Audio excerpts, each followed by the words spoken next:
Assalamualaikum warahmatullahi wabarakatuh. Perkenalkan, nama saya Rizky Afriani dari Kaprodi 3 Keperawatan Stikes Mitra Diguna Palembang, semester 4. Di video kali ini saya akan membahas tentang penyakit osteomilitis. Apa sih osteomilitis? Osteomilitis adalah infeksi tulang akut atau kronis, biasanya disebabkan oleh bakteri atau jamur. Osteomilitis umumnya terjadi pada pasien yang sedang cuci darah atau mengidap penyakit medis lainnya.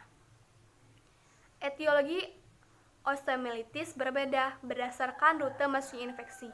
Pada osteomilitis hematogenus umumnya monomikrobial, sedangkan osteomilitis kontignus dan osteomilitis terkait vaskular dapat disebabkan monomikrobial dan polimonokrobial. Patofisiologi tuberkulus osteomilitis atau lebih dikenal dengan osteomilitis tuberkulosis yang dimulai sejak penyebaran hematogen bakteri yang ke dalam pembuluh darah tulang. Tuberkulus osteomilitis merupakan peradangan pada tulang akibat penyebaran bakteri Mycobacterium tuberculosis ke dalam pembuluh darah. Bakteri yang masih hidup di paru akan membentuk koloni yang akan disebut dengan fokus gen. Penyebaran hematogen lebih sering terjadi secara tersamar, dan organ yang dituju adalah organ yang memiliki vaskularasi yang baik. Prediksi bakteri lebih sering pada daerah vertebral dan sendi besar, akibat banyaknya suplai pembuluh darah pada lempeng pertumbuhan tulang panjang. Tubuh akan merespon dan mengaktifasi imunitas bakteri. Meskipun demikian, bakteri TB masih akan tetap hidup di dalam makro. Selama inkubasi, bakteri dapat tersebar melalui limfogen dan hematogen. Mekanisme ini yang dikenal dengan infeksi primer.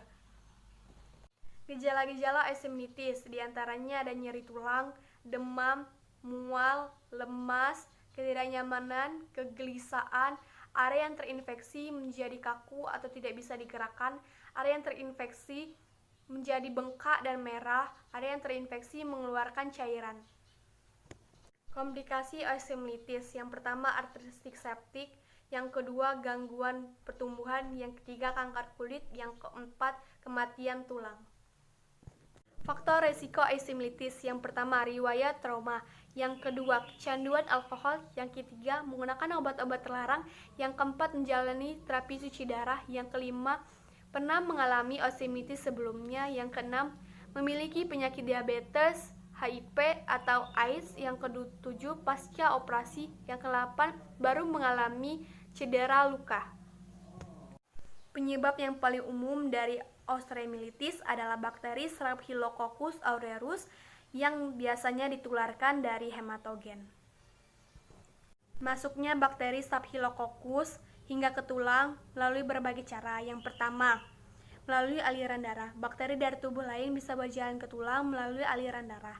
Yang kedua, melalui jaringan atau sendi yang terinfeksi. Kondisi ini membuat kuman menyebar ke tulang terdekat jaringan atau sendi tersebut. Yang ketiga, melalui luka terbuka. Dengan adanya luka terbuka, kuman bisa masuk. Pencegahan osteomilitis. Cara terbaik mencegah penyakit ini adalah dengan cara menghindari faktor-faktor yang akan memicu penyakit ini.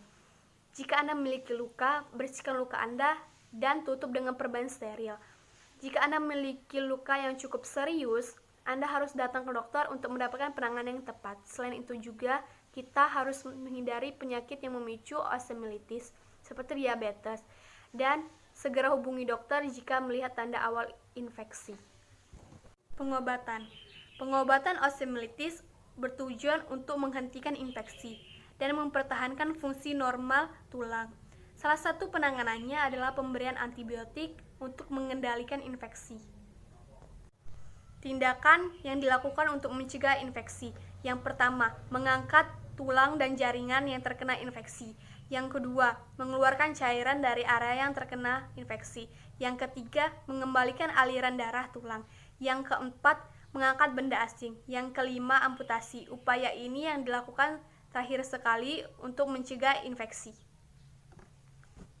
Diagnosis osteomilitis. Seorang dokter dapat mengatakan pasien itu terkena osteomilitis jika dia merasakan nyeri terus-menerus di bagian tulang tertentu dan mendapati kemerahan dan pembengkakan di bagian tulang itu.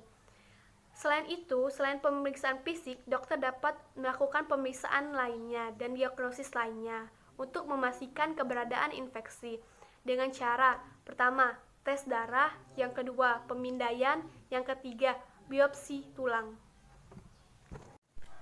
Itulah video yang saya buat tentang penyakit osteomielitis.